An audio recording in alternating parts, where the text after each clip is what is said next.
they sent me to prison. And I remember laying on the floor, crying out to God, like, Lord, what happened? Why? I've done nothing in my life but take care of people all of my life. How did I deserve this? And that's when he says, Traci, I don't have you here on punishment. I have you here on purpose. So since losing everything in 2020, we've done over $4 million in contracts here in the city of Chicago. Made my first $1.5 million last year. Cash flow was amazing. And so now we have a pre-apprenticeship program to where people can come and get their carpentry, HVAC, plumbing, electrical, painting, drywall, solar for free. I was here to teach the architects, the contractors about sustainable building materials. The same thing that got me locked up, cannabis, because hemp is a cannabis plant, the same thing I use now to insulate my projects because it's non-toxic, it's the pest hated, it's fire retardant, it's mold retardant. It's hard because we have to work twice as hard to be able to prove ourselves in the industry. I'm not here to compete. I want to collaborate with women. I want to collaborate with larger companies because it's not about you and your 4 children. It's about all of my children.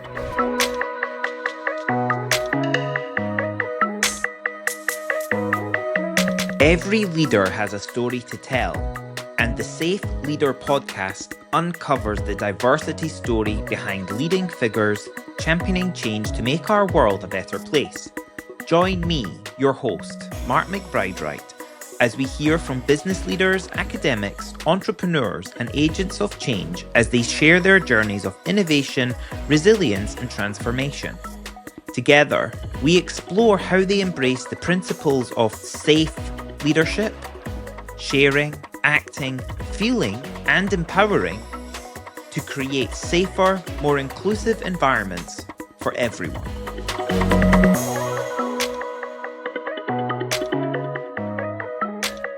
Hello, welcome to the next episode of the Safe Leader podcast. I'm your host, Mark McBride-Wright, and today I'm joined by Traci Quinn, who is a construction entrepreneur, community developer, and advocate for sustainable building practices.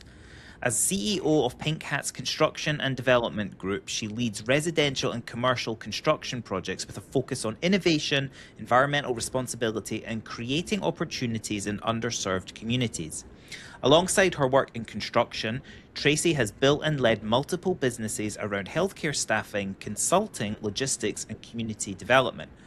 Her diverse career reflects a consistent commitment to solving real-world problems, creating economic opportunity, and helping organizations and communities thrive. She's particularly passionate about ensuring that development delivers both commercial value and lasting social impact. What makes Traci's perspective unique is her ability to connect entrepreneurship, sustainability, leadership, and community transformation. Whether developing construction projects, advocating for greener build methods, or supporting workforce development, she believes leadership is ultimately about creating environments where people, businesses, and communities can succeed together. Oh, we're here. Traci, great. Oh, wow. That was beautiful. Thank you. Oh, it's a Friday afternoon here. I've done 2 podcast episodes already. The Wi-Fi ain't been working for me. This is like the 3rd take for this introduction. So I hope the goodwill is out there in the universe and keeps us connected. I prayed before our podcast. So. Yeah, I'm so glad we were able to make the time because it's all coming back to me now reading, because we've had the session booked in for a couple of months, and I remember reading about your work, and I can't remember if I read about it through one of the institutions in the US whilst I was over there, or just generally through LinkedIn, and I really can't remember how I came across Pink Hat's Construction, but I remember the story. Yes, and they had featured me in BBC article. That was it. That was it. Yeah, it was the BBC. Yeah, it was the BBC, and I read it, and I thought, oh my goodness, we have to talk. We have to talk because the project. I remember it was a development for women's housing. and you made it affordable for people to then live in. And yeah, I just remember, I love it. It's so aligned with Yeah. equal engineers in my company, and yeah, so Mhm. kindred spirits I felt. So I just had to get you on the show. Yes, thank you for having me. Thank you for having me. So where do you want to start? Yeah, okay, of course. So we like to showcase role models, find out a bit about the people in front of us, the journey you've been on to get to where you're at today. So if we were to take a Absolutely. time machine and go back and meet the younger Traci, what would you say to her? Are you doing now what you thought you would be doing? Like, what was your inspiration for moving into construction? Reflection. So, take your shoes off, get your cup of coffee, honey, because here we go, right? I'm So, ready. so I'm a registered nurse by trade. I've been a registered nurse for over 24 years. And I was working for a home health company where we had a set of twins that developed seizures after their second set of immunizations after when they were 2 months old. So at the age of 4, and mind you, they wore helmets, seized every 15 minutes. So we had 24-hour nursing care, with them.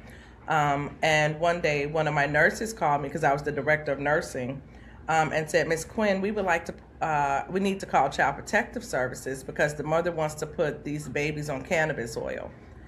And I said, "Well, I'm a mother first, and I'm a nurse second, and these babies have been on 22 different anti-seizure Mm, medications since they were 2 months old." I said, "So if the doctor wrote the prescription, only thing we can do is observe it like we've done all these other drugs that these kids have been on." I said, "So if you don't feel comfortable, I will pull you off the case, put another nurse on the case, and we'll observe it, monitor it like we did all the others." As soon as the mother started them on the high ketogenic diet and the cannabis oil, one of the twins, her seizure stopped. 3 months later, the second twin, her seizure stopped. 6 months all right. later, we had to discharge them from the home health company.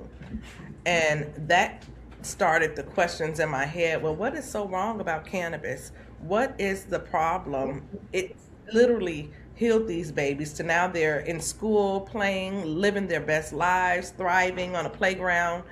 And, and I stepped back to say, what if I would have called Child Protective Services and those children Mm. would have been taken away from their mother?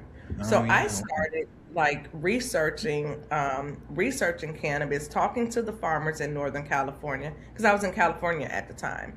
Talking Okay. to the farmers in Northern California, they taught me about thousands of strains, different strains that work with seizures, cancer, neuropathy, cramps, migraines, just so many different strains. And so I started taking classes with Amsterdam University, started studying. Me and another group of nurses, I said, it is our job. If that's the case, if it's doing all of these wonderful works, it's our jobs as medical professionals to be able to teach on the proper routes, proper dosing, proper consumption. I'm not going to go tell you to go smoke some marijuana if you have high blood pressure.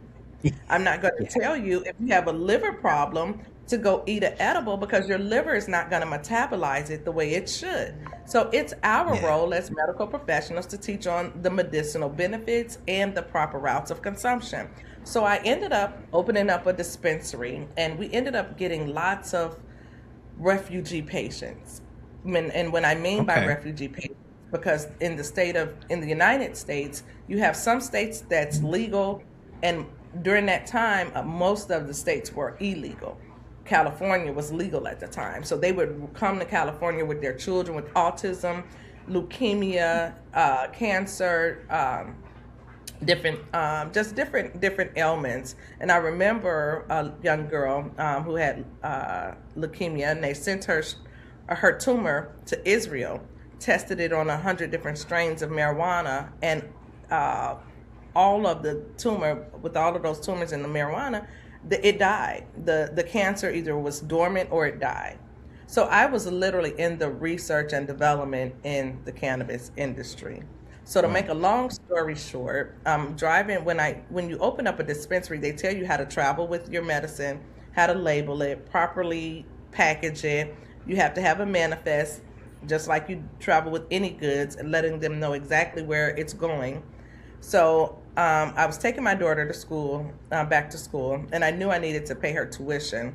So she was going to Tuskegee University in Alabama. So traveling through the state of Tennessee, I stopped over for them to use the restroom, and the police pull up behind us. And make a long story short, they searched our car after I told them no, I do not consent.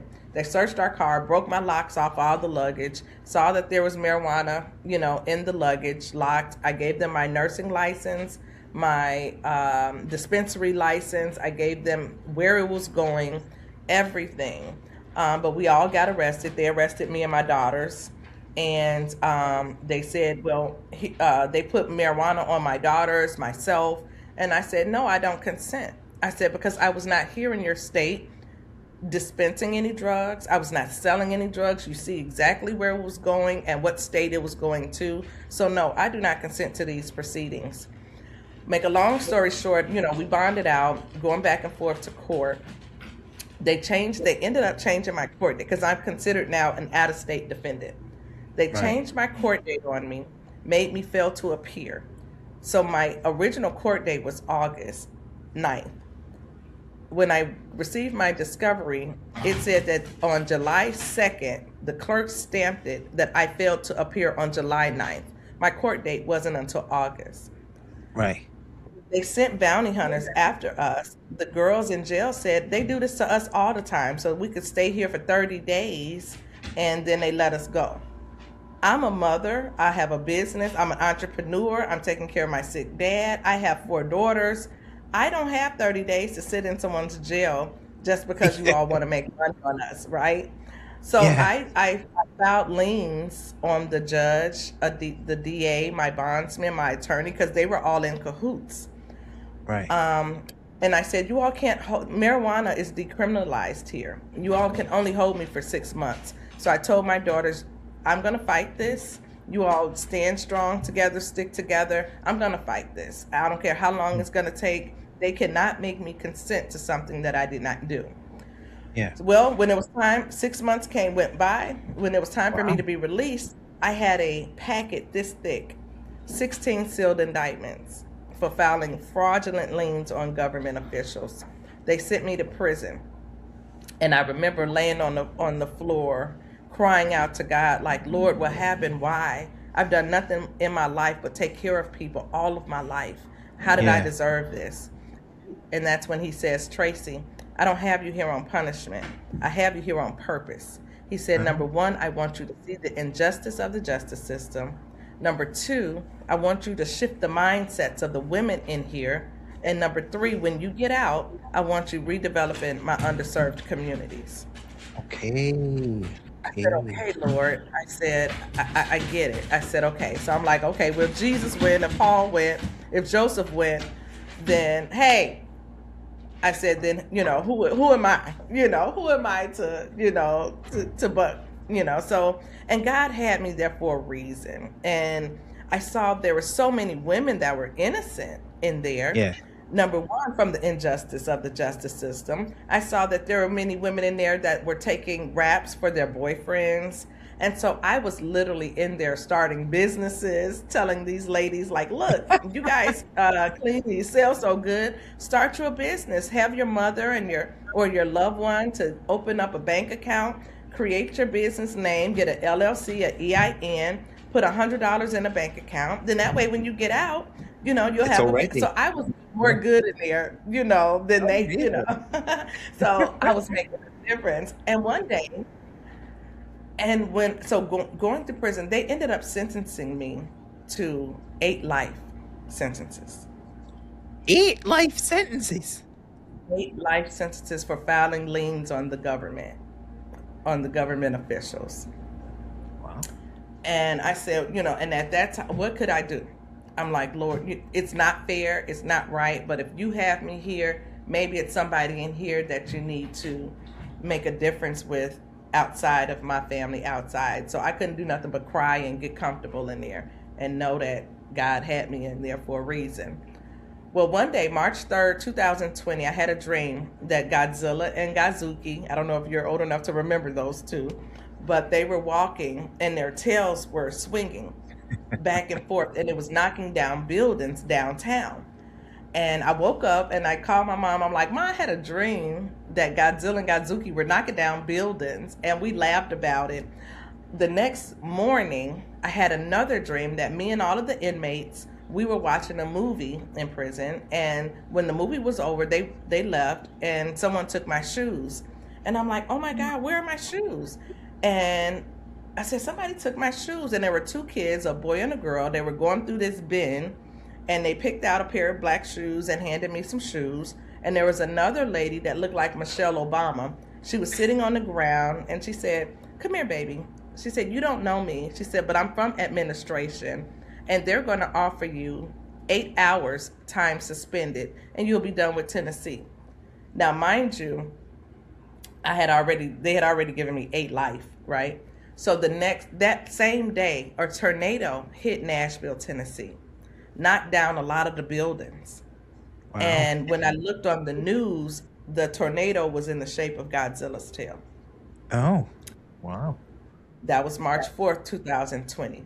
March 5th, 2020, they canceled court because now a lot of the buildings, now they're doing construction, covering roofs and everything else. March 6th, they called me into court. Traci, they call me Quinn, you have court, get dressed. And I'm like, court? Like, why do I have court?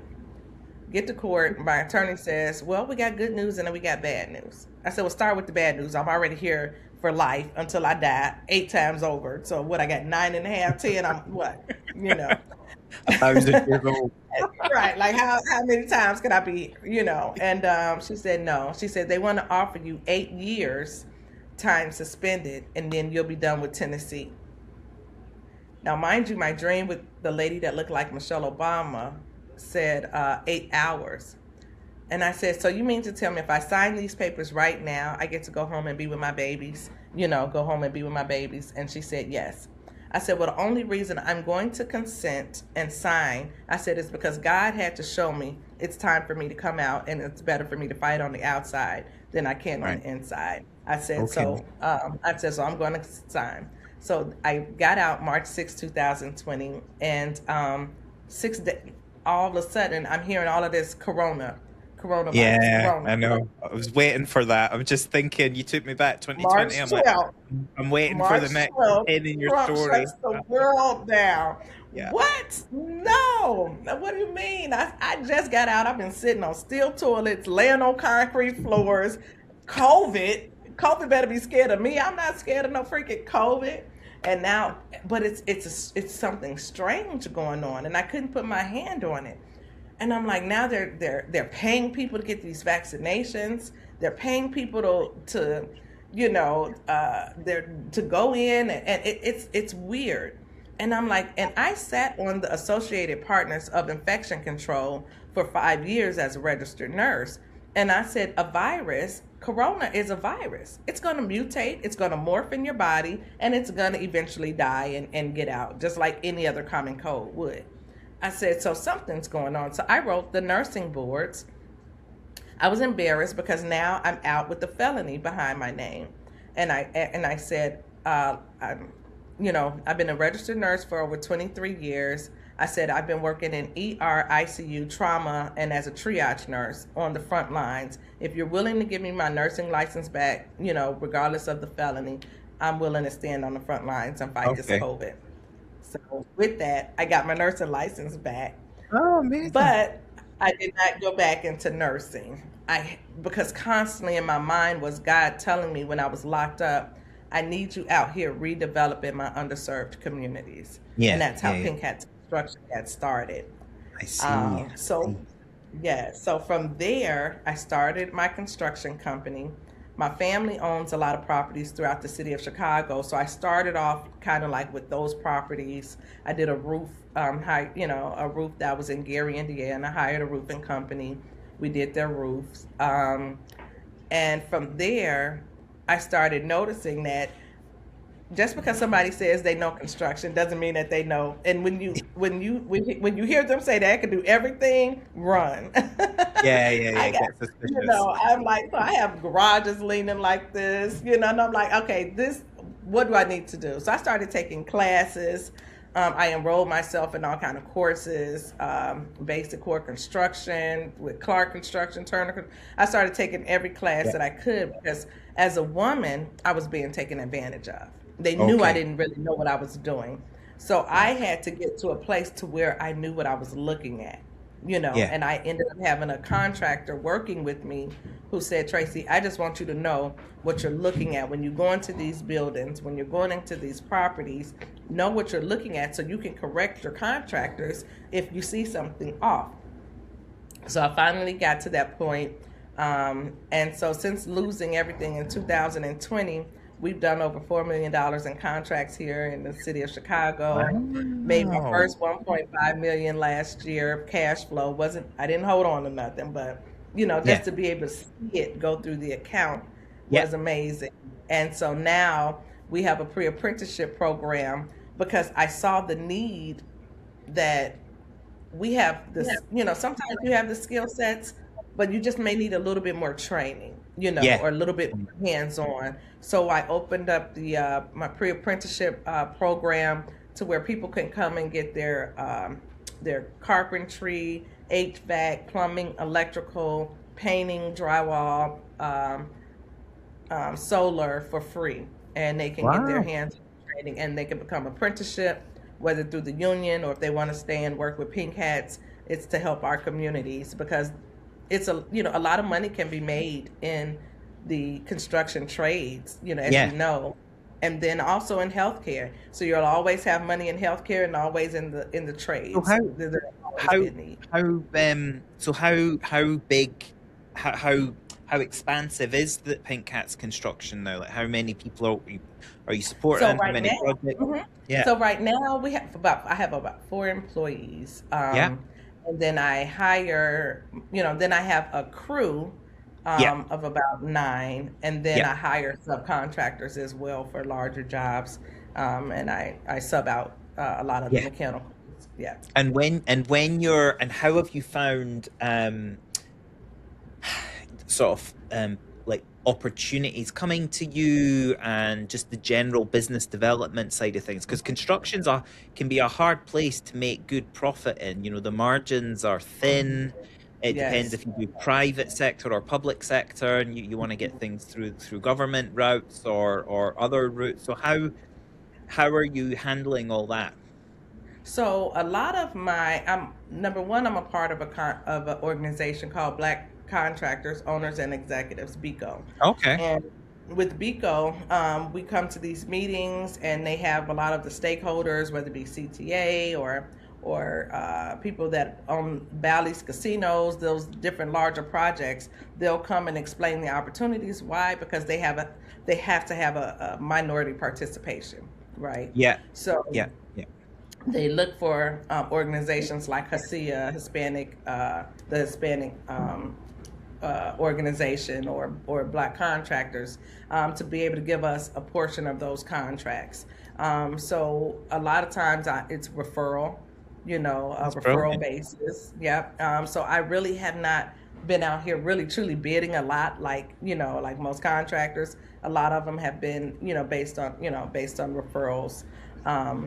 And I met a young lady by the name of Katie Thomas, and she said, Traci, she said, you need to, have you ever heard of hempcrete? And I'm like, hempcrete? No. She said, you need to learn about hempcrete, which is made out of hemp, the insulation made out of hemp, because she was in the cannabis space as well out in Canada.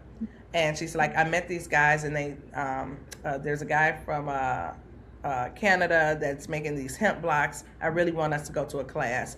So I brought the class here to Chicago, and we made a hemp wall, out of it. And I was here to teach the architects, the contractors, about sustainable building materials.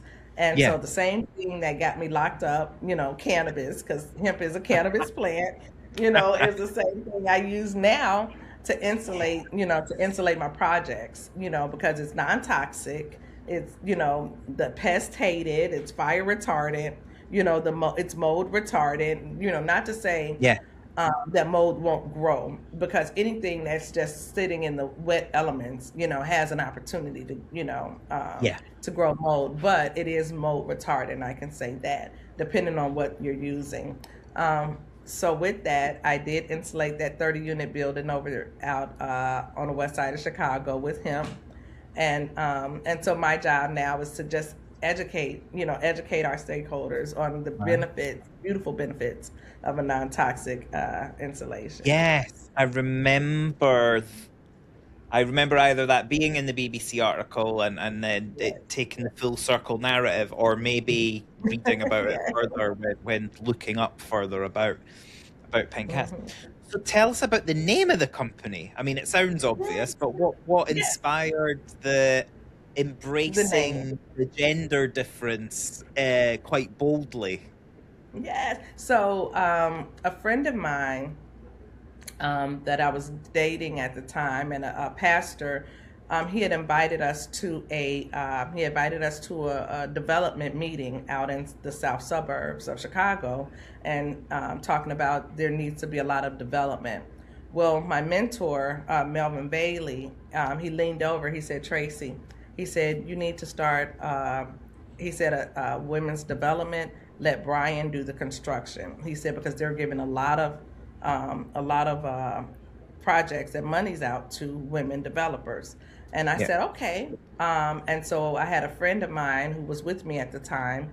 I brought her to the table because she used to deal in real estate. So I brought her to the meeting with me, so that way we all could be at the meeting together. And so me and her put our heads together. We were coming up with like women in construction, but that was taken. And so we just kept bouncing names off each other. And finally we came up with Pink Hats Construction and Development Group, because I knew we had to develop. So I wanted development in the name, and then title, Pink Hats. Right. I thought that was cute for women. Yeah. I mean, it turns some people off because it's this sort of overt stereotype that they're trying to move away from. But I like I just like how bold it is, like the sort of embracing the femininity side of what is still, unfortunately, a majority male culture and sector. So how are you finding being a woman in construction then? A black woman in construction at that? It's, it's hard because we have to work twice as hard, to be able to prove ourselves in the industry. And in any male dominated, I used to own a trucking company. I had 50 dump trucks. Any male dominated industry, you're going to deal with whether it be the sexual harassment, you're going to deal with, them walking over you, them talking down on you, not listening to you, because they feel like you don't have the expertise or you don't have that knowledge. So it can be hard at times, but when you study and when you know your stuff, then now you can go in and, show and prove. Like, I'm gonna show you better than I can tell you. Don't look at this pretty face and think that I don't know anything. I had to, so and there's times I still don't. I've only been out here for 5 years. So now I've learned to hire the best. Okay. And when you hire the best, they teach you and they train you in it, And so there are people that want to see me win, and I'm so grateful for that. And I feel like, well, God chose this for me. He chose this path. My partner, the young lady who I had with me, she went and started another company called Pink Hard Hats. And I said, well, why would you do that if we were friends? And she said she didn't want to have anything to do with felons. I said, so then why would you choose that name? That's confusing. Pink Hats Construction and Pink Hard Hats. She said, well, my credit score is a 720 and, I don't want to have anything to do with felons. And I'm like, okay. So we dissolved the LLC portion and I kept Pink Hats Construction and Development Group and I incorporated it. So you have people, I'm not here to compete. I want to collaborate with women. I want to collaborate with larger companies, because it's not about, like God told me, it's not about you and your 4 children. It's about all of my children. So Yeah. with that keeping in my mind, and I see it. I have to go back to the prisons. I have to go back and talk to the youth exit and foster care, because being someone that was formerly incarcerated and seeing what I had to deal with, I've always been I've been an entrepreneur majority of my life, so I know how to kind of maneuver around and get back Yeah. on track. But it On the saddens door. me to see that these youth exit and foster care, they're just shipped out and on the streets, no Yeah. guidance, no resources. So my mandate from the Lord is to create luxurious transitional homes and Yeah. allow them to come into these homes for a year. Let's teach them about, get them a trade or a skill or a career Yeah. path, Yeah. have them save up their monies. By the time, learn financial literacy, get your credit Oh, yeah. together, get your monies together, save up. By the time you get out and graduate our program, now you can purchase one of the lots in the city of Chicago or one of the homes that we've renovated. So that's my, Do you that's what God has placed on my heart. to help achieve that, or to go about doing that? Do you work then in partnership, in collaboration now with the prison, with help, getting with the people who are going to be released shortly, to Yeah, now, is there a different energy, a different relationship with the yeah, prison service, between you and absolutely. how you help? Yesterday was my very first time going into the jail sheriff's department, working with their SMART program. And their Okay. SMART program, these are guys that are getting, they have about 90 days Right. before release. And so I went there with our Pink Hats program yesterday, and I was just in tears and so grateful and just full of gratitude, because Imagine. now I see it happening. And I put a post yesterday. My daughter shared a thing with a lady from TikTok saying, it's happening. It's happening. And I just saw the excitement in her face, and it's happening. And so I told my daughter, it's happening. It's happening. What God showed me 6 years ago, laying on that concrete ground, it's happening now. This was my first time Yeah. to go talk to the men. And I remember when I was locked up, I used to complain about the conditions. I would complain about the mold being in the walls and the food that I complained about everything. And it wasn't until one day I read the Bible in Jeremiah 29:7 that said, pray for the peace and the welfare of the place that has you held captive, because I know the plans that I have for you, plans to prosper you and be in good health. And it wasn't until I read that, it was like a light bulb clicked. Right. And I literally started praying for the place that had me held captive. I started praying for the judge. I started praying for the attorneys. I started praying for the prosecutors. Start praying for the facilities. Start praying for our food, our programs that were coming in. All of a sudden, we started getting yoga in prison, programs teaching us breathing and breath work. And Wow. we started getting fruit and frosted flakes. So the prayers were working. And then, and right after that I fasted, and then that dream happened, and then I was out. So I Wow. told the guys yesterday, I said, look, don't let that F trap you. Let that F for felony stand for focus. Stay locked in. You're getting ready to be released soon. I want you to stay locked in.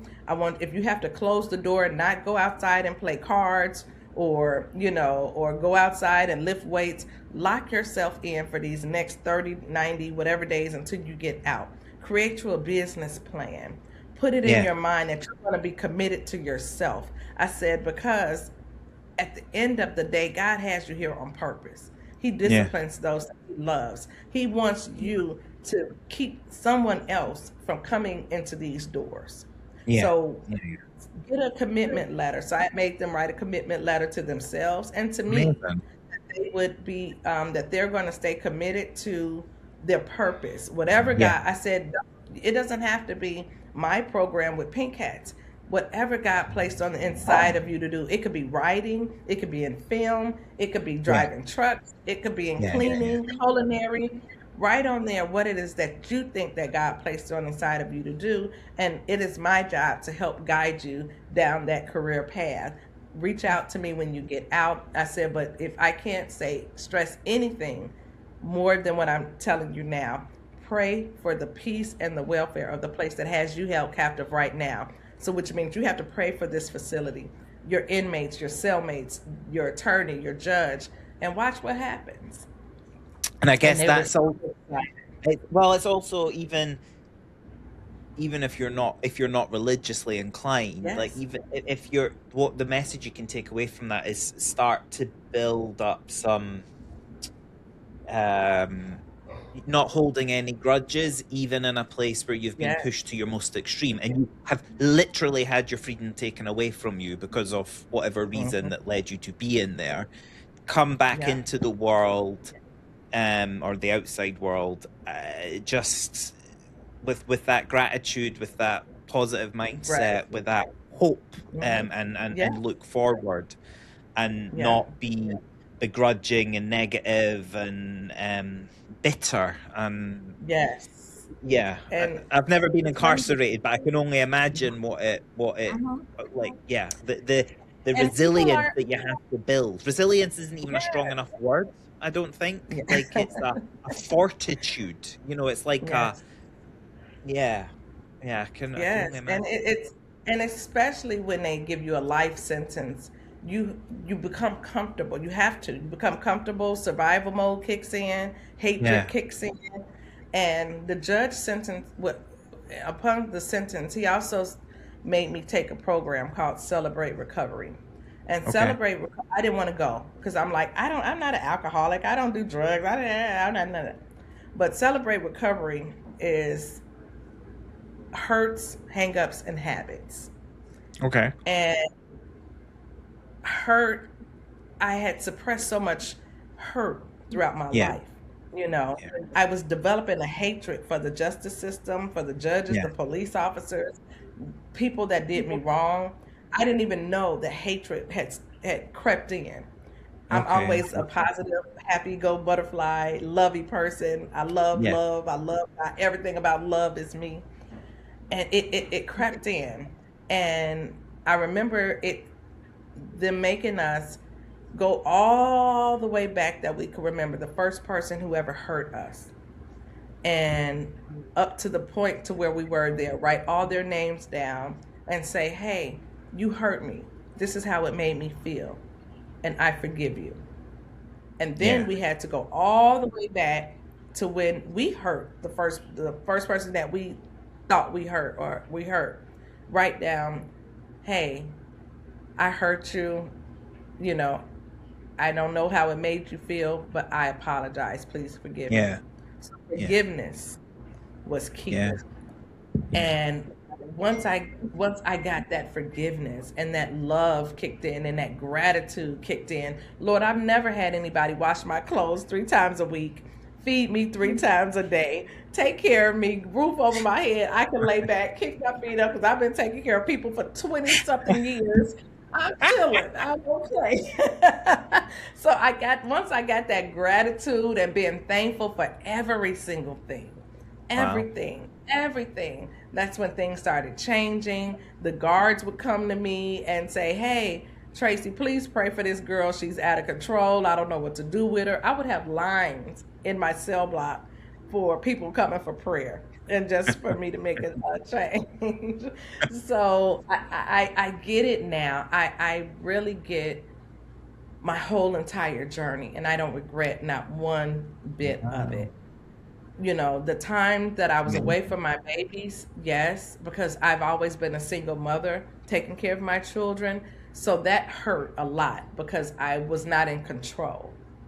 And it taught me how to trust in the Most High. It taught me how to take my hands off and just trust because I had no other choice but to trust. You know, and I remember imagining myself covering the world. I would imagine myself as Wonder Woman pressing a button and covering the world with this invisible shield of all of the evil, all of the monsters out here, and they were looking and couldn't find the people because I put this invisible shield. And that's what kept me while I was in there, and knowing that everything was going to be okay. My invisible prayer shield covering the world, covering my people, my family, covering the jail. Yeah. So I mean, it was wild, but I'm grateful. Amazing. Well, you're doing such good stuff in the world now.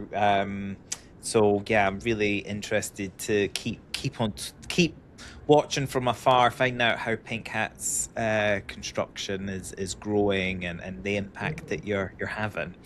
Yes. Quick And I fire would love to have question. you on my podcast. Yes, Yeah, I'm we'd love starting my podcast called Traci Quinn Speaks Amazing. shortly. Yeah, my office is almost done. I won a $250,000 grant with the city of Chicago. Good. So I'm renovating an office space for Pink Hats, my first corporate office. So beautiful things have been going on. So you will be on my podcast. It would be my pleasure. I would be honored. Okay, Yeah. but we're not finished my one yet. We've still got the quick fire questions. So are you ready? Let's go. Yes. Okay. What's the most underrated skill in construction? Laborers. What's the biggest myth about sustainable building?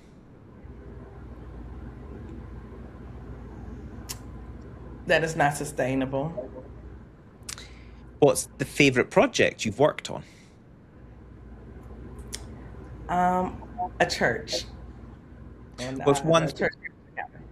What's the one thing every construction project should do more of? Have operating capital. Yeah. What's one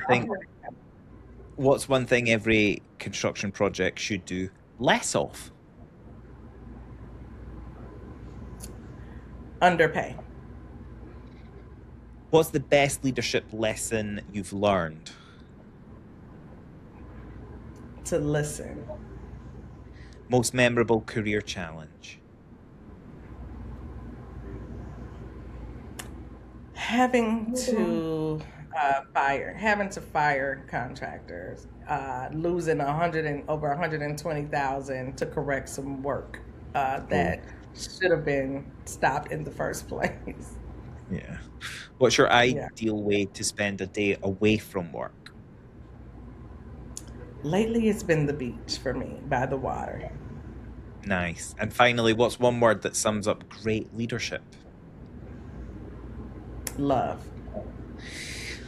Beautiful word to end on there as well. Thank you so much, Traci. If people want to get in touch with you, find out more about your work, how do they do that? Where I am on Instagram, Facebook under Traci Quinn, TraciQuinn. I think on all channels, Facebook, Instagram, TikTok, or maybe a Traci Quinn 521. Also, Right. Pink Hats Construction and Development Group on Facebook, Instagram. I'm under LinkedIn under Traci Quinn, and just type in Pink Hats Construction and Development Group / Traci Quinn, and all of my media pages will pop up. Amazing. We'll put link in the show notes as well. Thanks, Traci. Thank you. And if you ever want to fly me out to London, I'm willing to come. Don't. You have been listening to the Safe Leader podcast, uncovering the diversity story behind leading figures championing change to make our world a better place. If you have enjoyed the episode, please subscribe to the Safe Leader podcast on your podcast platform of choice and get notified when a new episode goes live. Did you know that we also offer a full transcript on each of our podcast episodes? Check out my website, markmcbride.com. Here, you can also explore the training, coaching, and keynote speaking services I offer. And whilst you're there, why not join the Safe Leader community by subscribing to the Safe Leader Insights mailing list? Thank you for listening, and please come back and join us on a future episode.